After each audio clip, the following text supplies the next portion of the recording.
Si les gens ne se moquent pas de tes objectifs, c'est que tu ne rêves pas assez grand.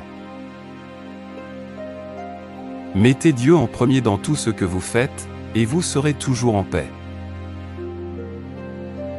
Si je marche seul, au moins je sais que je suis avec quelqu'un de confiance. Ne confondez jamais le mouvement avec le progrès. Parce que vous pouvez courir sans aller nulle part. L'homme vous donne le prix, mais Dieu vous donne la récompense. Le secret d'un mariage heureux, si vous êtes un homme, apprenez 2 phrases. La première, « Et oui ma chérie », et la deuxième, « Ma chérie tu as raison ». Les chances que vous prenez, les gens que vous rencontrez, les gens que vous aimez, la foi que vous avez, c'est ce qui va définir votre vie.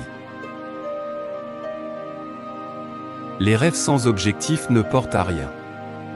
Ils finissent par provoquer des déceptions. Alors rêvez, mais donnez-vous des objectifs de vie, chaque mois, chaque jour.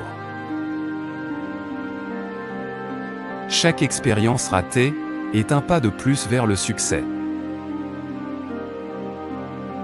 Les objectifs sur la route de la réalisation ne peuvent être atteints sans discipline et cohérence. Le talent vient de Dieu. Si on vous en a donné, alors valorisez-le, cultivez-le, travaillez-le et développez-le. La chance, c'est quand l'occasion se présente et que vous êtes prêt. N'aspirez pas à gagner votre vie. Aspirez à faire la différence. Les rêves sont géniaux. En fait, les rêves sont nécessaires dans la vie, sinon personne n'irait jamais nulle part. Mais un rêve sans but et sans action n'a aucune chance de se réaliser. Faites d'abord ce que vous avez à faire, pour pouvoir faire ce que vous voulez faire. Ne faites jamais de compromis sur qui vous êtes. Vous êtes né avec la capacité d'atteindre la grandeur si vous le désirez. Apprendre à dire non est un élément critique pour accéder à cette grandeur. Vos choix vous définiront, alors faites les bons.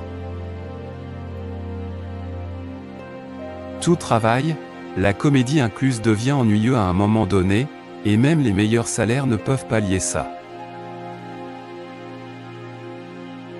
Je suis chanceux, car je ne choisis pas les scripts.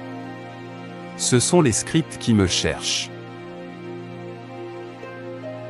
Un mariage, ce n'est pas seulement une lune de miel, ce ne sont pas que des fleurs et des roses. Vous devez être avant tout de bons amis, être patient, des partenaires engagés, et se serrer les coudes. Ça aide énormément à la longévité d'un mariage. Peu importe l'argent que vous gagnerez, vous ne l'emporterez pas avec vous. Ce qui compte, c'est ce que vous ferez avec ce que vous avez. Si vous priez pour la pluie, vous aurez aussi à vous charger de la boue. Elle en fait partie.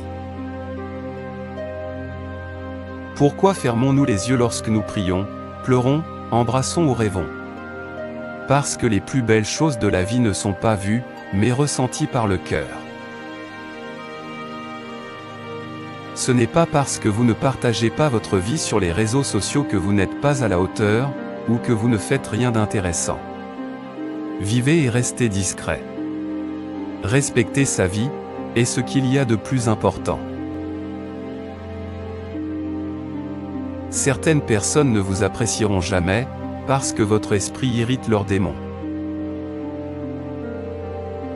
Finalement, il ne s'agit pas de ce que vous avez, ou même de ce que vous avez accompli.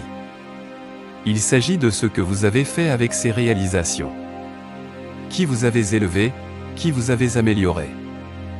Il s'agit de ce que vous avez rendu. Dans tout ce que vous ferez, donnez toujours à Dieu la première place. Tout ce que vous avez, est par la grâce de Dieu. C'est un cadeau. Vous n'êtes pas toujours resté avec lui, mais il est resté avec vous.